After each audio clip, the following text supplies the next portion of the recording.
માંગરોળમાં સરકારી કોલેજની જમીન પર ભૂમાફિયાઓનો કબજો, અસામાજિક તત્વોએ સરકારી મકાનો તોડી પાડ્યા છે અને નારિયેળના ઝાડ ઉછેર્યા છે। દાતાર મંજિલ સરકારી જમીન શારદા ગ્રામ સંસ્થાને ભાડે અપાઈ હતી। કોલેજની 15 વર્ષની મુદત પૂર્ણ થતાં કોલેજ બંધ થઈ ગઈ હતી અને માંગરોળના ધારાસભ્યે જિલ્લા ફરિયાદ સંકલન સમિતિમાં રજૂઆત કરી।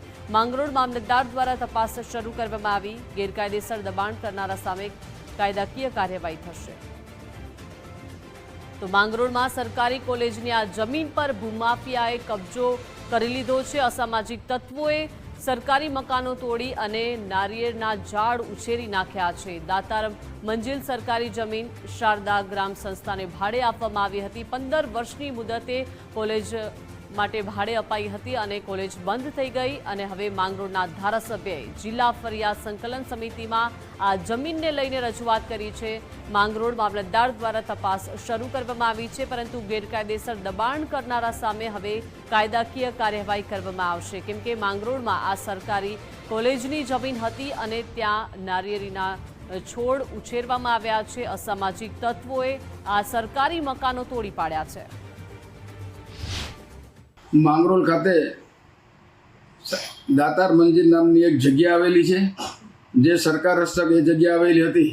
વર્ષો પહેલાં 1989માં શારદા ગ્રામ સંસ્થાએ એ જગ્યાને BRS કોલેજ ચલાવવા માટે ભાડે માગેલી અને સરકારે એને 1 વર્ષ માટે ભાડે આપેલી।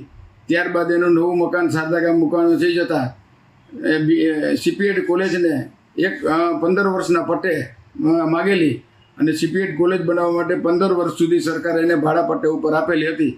એ પછી ભાડાપટ્ટો પૂરો થયો અને CPED કોલેજ પણ બંધ થઈ ગઈ। બધી જગ્યા સરકારને સોંપી દીધી।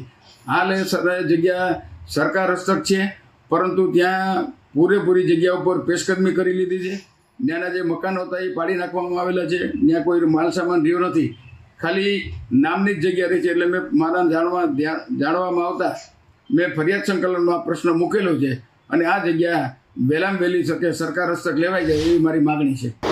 જે CPED કોલેજ બાબતે જિલ્લા સંકલનની મિટિંગ છે, એમાં આપણા માનનીય ધારાસભ્ય શ્રી ભગવાનજીભાઈ કરગઠિયા દ્વારા આ પ્રશ્ન રજૂ કરવામાં આવ્યો હતો, જેની અત્યારે વહીવટીતંત્ર દ્વારા તપાસ ચાલુ છે। જે પણ વ્યક્તિઓએ દબાણ કર્યા છે એની પૂરતી તપાસ કરી, એમને નોટિસો આપી, કાયદેસરની કાર્યવાહી કરી અને આંતર વિભાગનું સંકલન કરી આ અન્વયે કડક કાર્યવાહી કરવામાં આવશે અને જે પણ સંબંધિતો હશે એમની પાસેથી આ દબાણ દૂર કરવામાં આવશે।